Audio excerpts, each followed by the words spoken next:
in. It's the Pillsbury House Party. The Pillsbury House Party, produced and transcribed in Hollywood, presented to you by Pillsbury, makers of those wonderful new Pillsbury cake mixes, and starring Art Linkletter.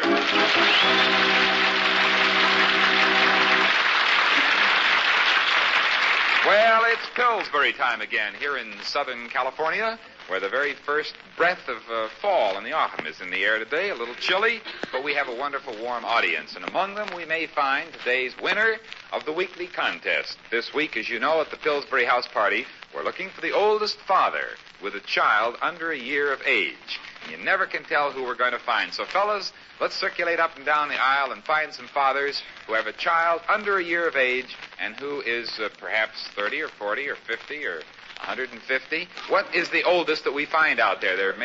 33. 62. That's pretty good. Any older than 62? 90 what? No, that's his seat number back there. This is the man who's 62 coming up now on the stage. Wearing a little goatee? How do you do, sir? Nice to see you. I haven't seen one of those little chin whisker adornments for a long time. That's on account of an accident that I had last night. Oh, so you have a couple of scars there, so you wear a little mustache. What is your name, sir? Owen Jensen. And where do you come from, Owen? I was originally come from Utah. I was born in Pleasant Grove, Utah. And what's your business? I was a tattoo artist for 32 years. Now I manufacture equipment, and I sell it to chinchilla ranchers and fur farmers all over the country. Chinchilla ranchers? Well, no wonder you're wearing that little goatee. That's sort of a chinchilla. What are you carrying here? Here's a write-up we got in. Oh, in the Los Angeles Examiner. It says that this is your daughter? No. This is my son. Well, I mean, you can't tell in the picture. It's a little boy or a little girl. And that is your wife? Yes, sir. Oh, it says here, Dainty Dottie's first. Circus fat lady smiles as her 9-pound, 4.5-ounce son, born in cesarean operation yesterday, voices his objection. Oh, you married a circus fat lady? Yes, sir. Well, I'll be darned. I guess you met her because you were a circus tattooer? Well, I met her through... She was also a tattoo artist, and she come to me to buy tattoo supplies. And how much did she weigh? Well, she weighed about 585 pounds. When you fell in love with her? Yeah. Well, you certainly got a lot there, didn't you? Think of all the tattoo territory there was. Huh? I have tattooed her. She's tattooed on her. She is. Acres and acres, and all mine. Well, tell me, has she reduced any? Oh yes, they reduced her a great deal for this operation. In other words, most ladies gain weight when they're going to have babies. Yours lost. She lost. How many pounds did she lose? Well, I think she lost about 125 pounds. Oh, Some people here would vanish completely if they lost that many pounds. If you want some real identification, here it is. Oh, my goodness. Look at that. Turn around and show the folks. He has tattooed inside his lower lip, where it doesn't show ordinarily, his name, your name. In other words, they will always be able to know who you are. That's right. And this is your first child. My first child. At the age of 62. 62. And the circus fat lady. That's right. Oh, that's a wonderful story. Believe me, that is an amazing human story. And I see you brought along the birth certificate of the child. And that proves that a lady who weighs 300 or 400 pounds doesn't have babies that weigh any more than the average baby. No. Well, for being today's winner, we have several prizes for you to take home to Mama. A package of Pillsbury white cake mix to keep her weight down. Oh, you use it all the time? All the time. Fine. And here's a set of King's Men in gold flagons, the world's finest toiletries for men, for you. And for the baby, a full year's supply of assorted beech nut baby foods, 8 cases full, especially packed in sparkling Duraglass jars for convenient warming and storing. Compliments of Pillsbury. Thank you very much.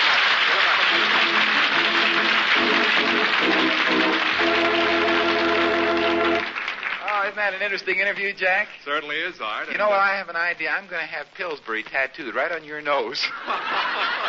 Oh, that's television. We're getting ready for it. Who's our next guest? All right, over here we have Mrs. Myers, and you better look out because she says she's a mighty good cook. I'll bet you are. You look like a good cook. Your first name is? Honor Myers. Honor. That's a nice name for a lady, isn't it? Where'd that come from? Oh, my grandmother. Uh-huh. And you're from where? Santa Monica. And originally? Chicago. And you're a grandmother yourself? Right. How many children did you have? 3. And how many grandchildren? 2. How long you been cooking, Honor? About 30 years. And can you bake a cake? Yes, I've baked, but I've had a lot of failures. Along with the good ones. That's right. Who taught you to bake a cake? Oh, I learned myself, I guess. You know, your mother didn't teach you as a No. little girl? Uh-huh. Didn't they used to stick a straw in cakes? That's right.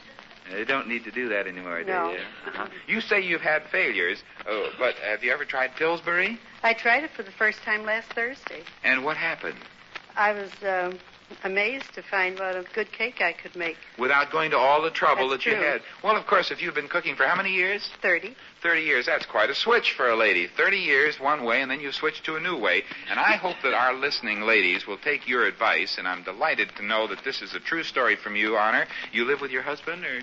I'm a widow. You're a widow now, so you don't make too many cakes. Oh, yes, I do. You do? Mm-hmm. For the neighbor kids? No, for my daughters. Good, good. I think it's important that no matter how long you've been cooking, you have an open mind about trying something new. And if you ladies have never tried Pillsbury chocolate fudge cake mix, I wish you would. All you have to do, and you check me on this, Honor, you just add milk. Isn't that right? That's right. You can't miss. Your results are perfect every time. And, of course, the same is true of Pillsbury white cake mix. Now, we want you to have a package of each, Mrs. Myers, and for being our guest today, a beautiful twin waffle iron to take home. Compliments of Pillsbury. Goodbye.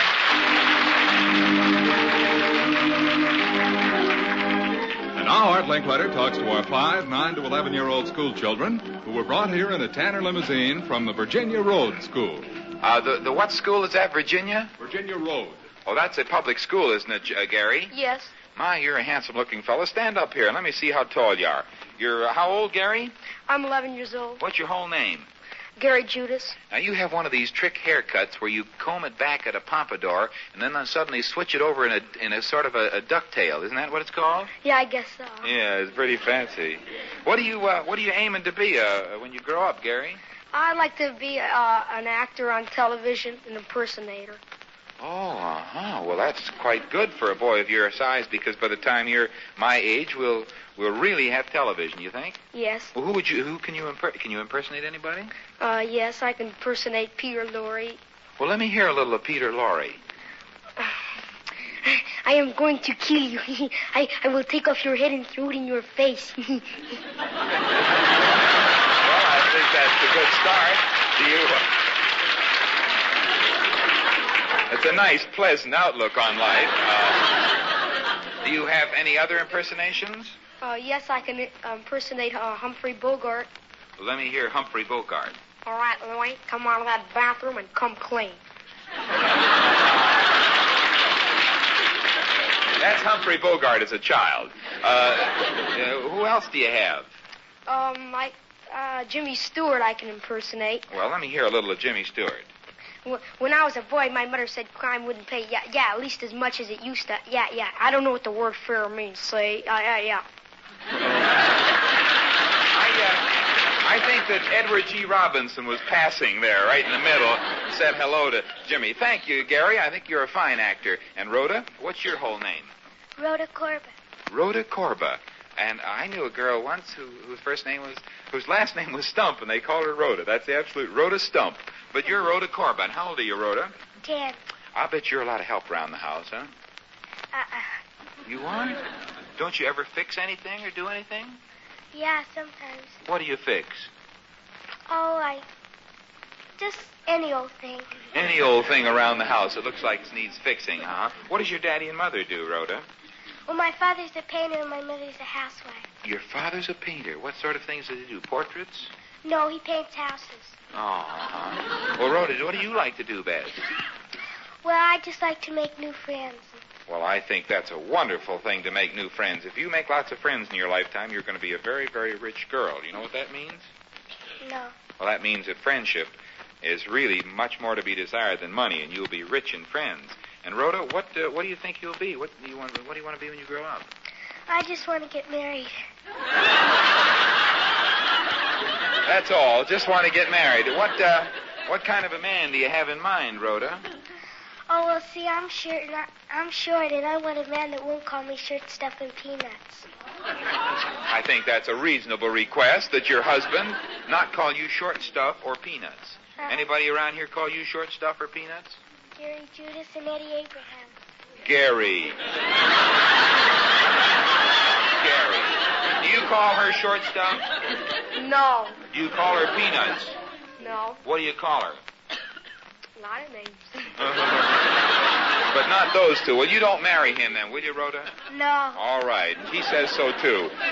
Hello, young man. You stand up here. Since we have big boys and girls today, instead of sitting down, I'll talk to you while you're standing up. You're Mr. Who? Robert Del Campo. Uh-huh. Robert, I understand you're a businessman. Yes, I sell papers at Crenshaw in Washington.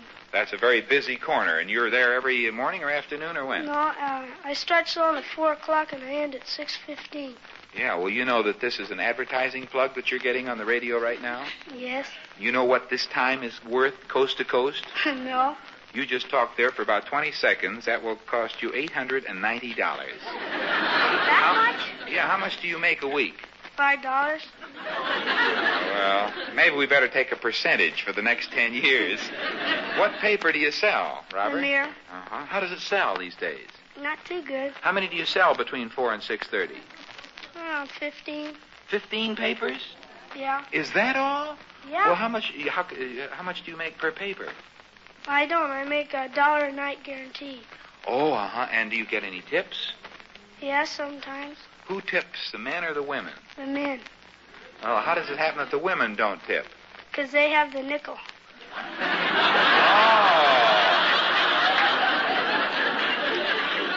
And the men have extra change, huh? Yeah. Well, the Mirror is a mighty fine paper, and I'll bet you're a mighty fine businessman, Robert. What do you do with the money you make, the $5 a week? I usually buy stuff. What do you buy, for instance? You got anything that you can show us that you bought? Yeah, this coat, How much the coat cost? $10. Well, that's pretty darn good. I bet you shop for it yourself, too, huh? No, I went with my mom and my dad. Well, they picked it out and you paid for it. Yeah. Oh, brother. Okay, Robert, he's a fine young businessman. I think he deserves a lot of credit for working. Would you stand up? What is your name, honey? Janice Wells. And Janice, how old are you? 10. What does your daddy do? Well, he works in the good humor business.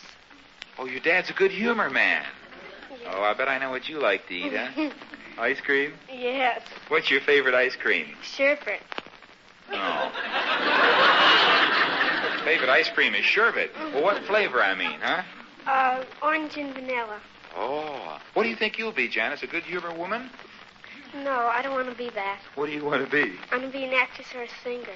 Oh, an actress? Can you act? Yes. Well, we'll give you an audition. What do you want to do? Do a couple of dramatic lines for us. Oh, how come you leave me when I love you so? That's enough. How can you leave me, huh? Believe me, I won't leave you, honey. Well, here's another. How'd you like that acting, huh? Oh, it was okay. She put a lot of heart in that, didn't she? I think she was looking at you when she said that. What's your name? My name's Rolf Polishar. Who? Rolf Polishar. Polishar. What kind of a name is that? I don't know. I got mixed up there somewhere before. Yeah, sure did. Everybody ought to know where his name. Where'd you come from, anyway? The hospital.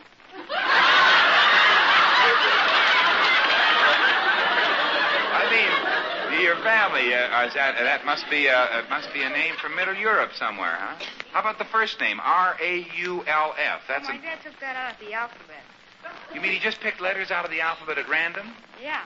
Well, you might have been named Scrooge. He got the wrong ones. What do you like to do best? Thinking with radio. You have a radio? I got a lot of radio. Maybe you'll turn out to be a radio engineer. Would you like to be that? Yes. I'll have you meet our engineer right after we're off the show, and maybe you'll change your mind. Good luck to you, Ralph, and all of the 5 youngsters who are today. We want you to take back to your public school with you a table model radio for the classmates to enjoy, a table model radio from Stromberg Carlson, makers of the finest in television, and for each of you, a sensational new Whittaker-made Pixie camera with color film. Compliments of Pillsbury. Goodbye, kids. Hey, you know, Art, ever since we got our new sponsor, Pillsbury, I've been in for an awful ribbing. How's that, Jack? How's that? Well, every time you talk about how easy it is to make a cake with Pillsbury cake mix, you say, why, even Jack Slattery can make one. Well, what about it? Well, it makes me look as though I were incompetent or something. So right now, I'm going to mix up a Pillsbury white cake, and I'm going to do it blindfolded. Blindfolded. Watch on this, the ladies and blindfold. gentlemen. Bring on the blindfold. Put the apron over him, and Marty, give him the blindfold. Now he's walking back towards the table. Jack Slattery is about to mix a cake blindfolded. Now you got the tabletop in mind, have you, Jack? I'm ready. All right, what are you going to do first? Well, all I do is reach for the Pillsbury white cake mix and pour it into the bowl here. He's pouring it right in the And bowl. I reach for the milk, and I measure out, I think that's a cup, isn't it? Yeah, I measure You're out pouring it down the front of my coat. Sorry, old man. That's I measure out a cup of milk. I pour half of the milk into the bowl. I reach for the spoon, stir it up, and I'm on my way to a wonderful white cake. It's How do you easy. like that? He's making a cake blindfolded, ladies, and that proves it that Jack Slattery could even mix up a Pillsbury white cake. But what's more, he can do it blindfolded, and so can you. Of course, you don't have to get a cake that's so tender and so moist. It's the kind of cake that'll have folks talking behind your back, asking how come you can turn out such a marvelous cake, and what your secret is. So don't do it blindfolded. Don't do it Jack Slattery. But try Pillsbury white cake mix in your own kitchen. And while you're at it, try Pillsbury chocolate fudge cake mix, too. They're both wonderful. And now Art Linkletter welcomes a special guest. Our guest today is a man who has spent his entire life and works every day trying to save you money by teaching the American public how to avoid racketeers and swindlers. The head of the Better Business Bureau activities in these parts, Mr. Bob Sample. Bob? How are you? Well, let's see, Bob. It's been since last spring since we chatted about what the racketeers are trying to foist on the American housewives. What's the newest thing? Well, the newest thing is called the golden gimmick. The golden gimmick. Well, That's a gimmick, I know, is any kind of a device, and gold speaks for itself. But what is the golden gimmick? Well, the golden gimmick is a door opener for a lot of salesmen that want to have some tricks to sell the housewives. What is the gimmick they use? Well, in this particular thing, they indicate that they are making a survey, or that the housewife will be able to help make a survey frequently. And it spoils a lot of real surveys. A lot of people are interested in helping any kind of a survey for the good of everybody concerned. And so when you find somebody that uses it as a trick to sell people something sometimes that they don't want, or to probably, shall I say, case the house. Oh, you mean that a man might come to the door and you're anxious to be in the survey, and he asks you when you're at home and when the maid's at home and right. so forth. He can find out when you're not there. When you're not there, so that he can move in if he's so inclined. Well, do they find out that most women want to be part of surveys? Yes, they do. They're very interested. Survey seems to be a magic word, and therefore it spoils the real legitimate surveys when they have a lot of phonies operating. So what should our listeners do when a man comes to the door and says, I want to make a survey? If they can't show credentials of some real survey, some legitimate survey organization, don't answer any questions. And if they don't show you the credentials, don't give them any information. Thank you very much, Bob. And now let's go down in the audience. I hope those words of wisdom will save a lot of you listeners from losing money that you don't have to. Now, we're going to ask for some volunteers who have questions for Bob Sample about things that they might have run across in their own life. And I see a sergeant standing up in the second row. Where are you from, Sergeant? I'm from South Dakota. I'm in Wilmington now. And you live in what's your name? Sergeant John Gleason. Sergeant John Gleason. What would you like to ask Bob? I've got a question here. I have received several offers for my oldest daughter, which is 2, to try out for television. I'd like to know what kind of racket that is. You have a daughter 2 years of age, and people want to get her into television. Yes. What about that, Bob? Well, that's the old counselor racket, where they tell people that they are interested in having their children for television and so forth. Then they get them in to charge them a fee to either have their pictures, the child's picture taken, or to come in and get training and so forth. And usually they have no connections whatever with any legitimate television organization or anything of that kind. Better save your money. Your chances of his child getting into television would be about 1 in 1,000? Well, that's a high percentage. I mean, it would probably be more like 1 in 2,500 because they seldom ever get in that fashion. Sergeant, I hope we've saved you a lot of trouble and some expense. Thank you very Pick much. out a number from 1 to 100. 99. 99. Well, that may win you something. Let's see. Here's another volunteer, a lady who's come up here. Her name is Mrs. J. Durr, From where? Los Angeles. What would you like to ask Mr. Sample? Would you recommend a Lonely Hearts Club for a way to meet new men friends? A Lonely Hearts Club. But now, that is something that you read about in papers and you hear about all over the United States. Would you recommend that as a way for a lonely woman to meet a lonely man? I certainly would not recommend it because there have been times when people have been swindled out of money as a result of that type of organization. In other words, while you can't prove it always on the... You can't always prove it, but nevertheless, they sometimes use that as a means to get the confidence of the person interested and then fleece them of any money that they may have. It's not against the law for a Lonely Hearts Club to operate. Well, it all depends. You have to prove a lot before you can prove that it is a violation of the law, but it just isn't a good idea to meet people in that fashion. In other words, you folks in the Better Business Bureau would like to uproot them, but it's pretty hard to get rid of them. Well, that's right. That's right. Is that good enough advice for you? Very fine, thank you. You pick a number from 1 to 100. 55. Thank you very much. Let's get a man over here on the left side. His name is Mr.? John Durker. Where are you from, John? Monterey. What do you do? I'm a naval officer. A naval officer in civilian suit today. What would you like to ask Mr. Sample? Well, I've received numerous material through the mail, insurance material, and it's been from out-of-state companies.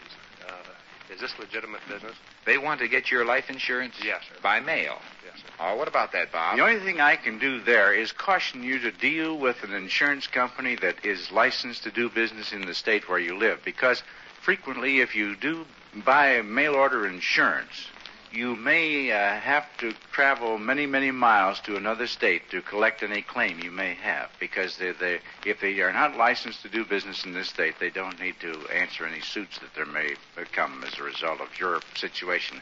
So in order to do it, you have to go back to the state where they are located. Causing you a lot of expense and inconvenience. Probably more expense than you'll collect. How's that, Lieutenant? Fine. Is it Lieutenant? Lieutenant Commander. All right, sir. And you pick a number from 1 to 100. 23. 23. We have time for one more quickie. Let's go over to the other side, the man in the green pants. Your name is? Andrew Fair. Where are you from, Andy? Washington, D.C. And what do you do? Well, I'm going to be a student.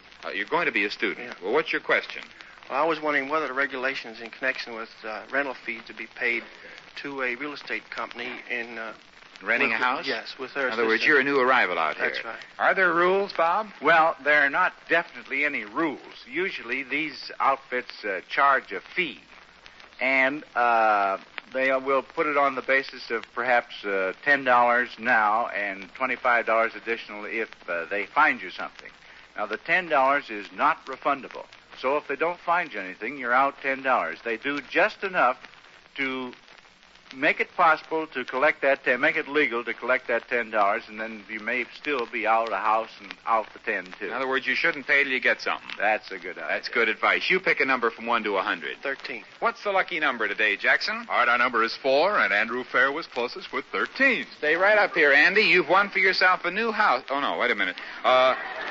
Your prize is very lovely. It's an Evans Showcase, an ensemble of table lighters, one for every room in the house, 2 of the new sensational Evans automatic pocket lighters, all in a beautiful velvet-lined walnut case. Compliments of Pillsbury. And thank you, Bob Sample, for being our guest of honor today. And now, listen to this. You know, one good way for you gals to make a hit at home is to dress up the dining room table with warm, fragrant, homemade rolls fresh out of the oven. Now, I know it used to take a lot of work and experience to bake good rolls, but no longer. Where's that little blue and white package, fellas? Hold it up, will you, please? It says Pillsbury Hot Roll Mix on it. You'll find this on your grocer's shelves, and believe me, the finest homemade rolls you've ever tasted are in there. All the dry ingredients are in a package of Pillsbury Hot Roll Mix, and even a special protective packet of lively, high-vitality yeast to give you perfect results every time. To make the dough, you just add water to the yeast, stir in the mix, and it's that simple. The rolls, well, I've never eaten rolls more delicious. So take my advice, gals. Get yourself a package of Pillsbury Hot Roll Mix today. Well, looks like our time has gone by here. I had some other things in mind, but we'll be back on the air tomorrow. giving a deserving singer his first break in radio. Until then, this is Art Linkletter saying goodbye from Pillsbury. Transcribed from Hollywood, this is the John Goodell production. This is ABC, the American Broadcasting Company.